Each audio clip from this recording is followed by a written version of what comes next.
தேவ ராஜ்யத்திற்காக எதை விலைக்கிரயமாக கொடுத்தாலும் ஆண்டவர் சொல்றாரு, நான் உன்னை கவனிச்சுக்கிறேன்ப்பா, நான் உன்னை பார்த்துக்கிறேன்.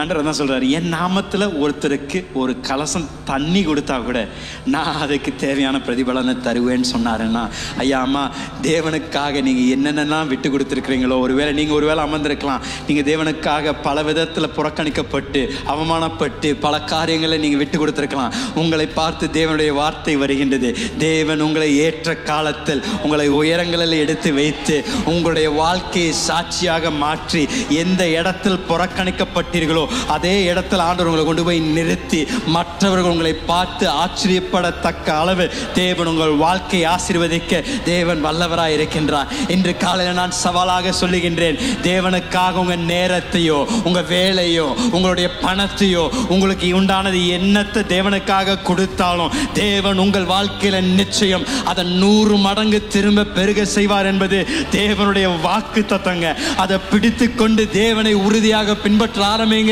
உங்கள் வாழ்க்கையில் தேவன் அற்புதமான காரியங்களை நிச்சயம் செய்வார்.